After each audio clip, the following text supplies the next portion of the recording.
Magic, technology, storyline, steampunk team. These were the elements used to create the perfect game. However, the developer Dreammate accidentally dropped the early access element, thus creating the new Arcline. Do do do do do do do do do do do do do do da da da da da da dun dun dun dun dun dun dun dun dun dun dun dun dun dun dun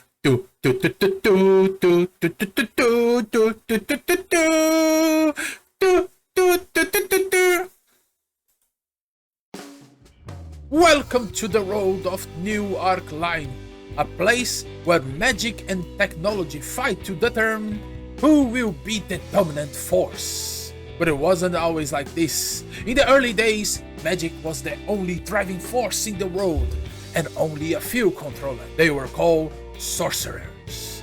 Like any elite with immense power, sorcerers abuse their magical powers, creating an unequal society. The result, we all know, is revolution!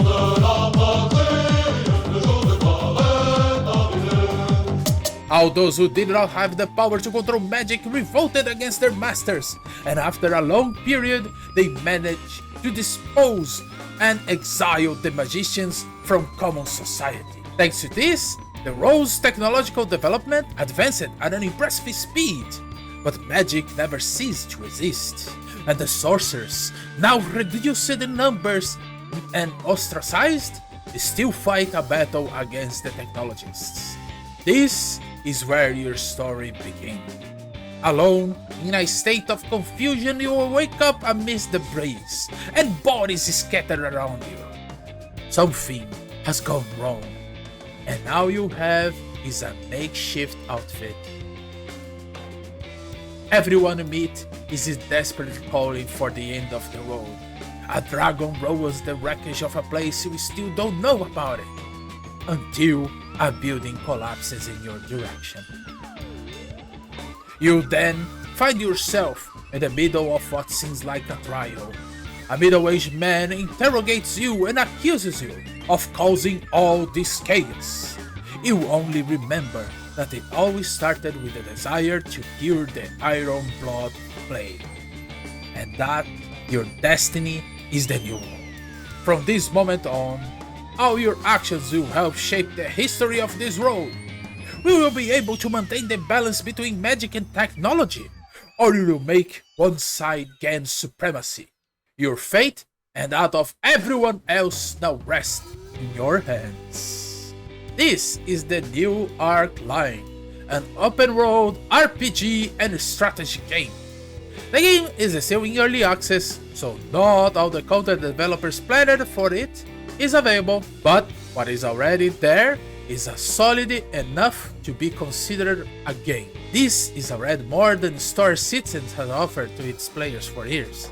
If you already graced yourself with experience of games like Baldur's Gate 3, Divinity, Tyranny, and many others, you will find the gameplay familiar. In other words, there is nothing new to offer to the genre, except perhaps the stealing system that works on NPCs.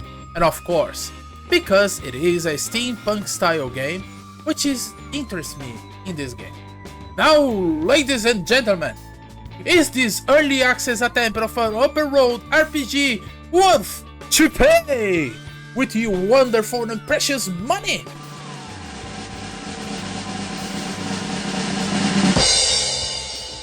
I don't know. It's a gamble. I say that because my judgment is always based on the first 2 hours of any game. Whether I say yes or no, I'm not judging the game as a whole, but rather that period. Arcline's first 2 hours are much more filled with a basic tutorial, cutscenes, and dialogues. In other words, it didn't show much of the potential that this game can offer, and it doesn't allow me to say with certainty whatever or not, I recommended keeping this game after the 2 hours.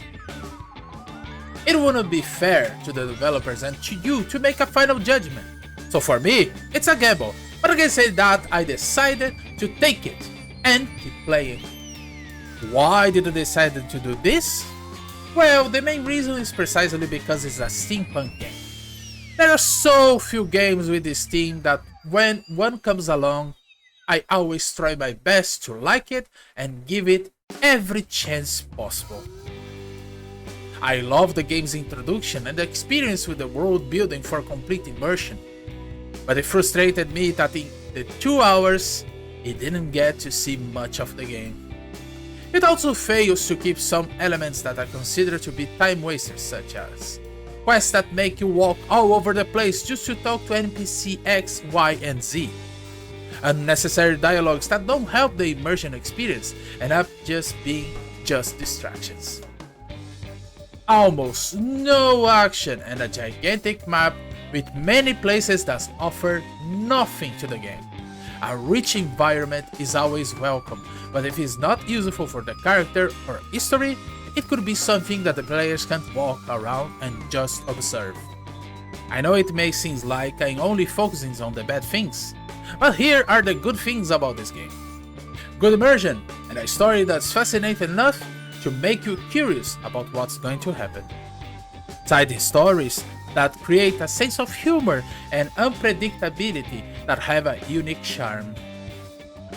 And a wealth of content, even though it's an early access game, that shows so much promise that more will come. Let's see what the future holds for new Arcline. Did I make the right decision to bet on this game? Or did I just lose my money? Who knows? Well, I hope you enjoyed this video. If you did, leave a like and subscribe to the channel. See you next game.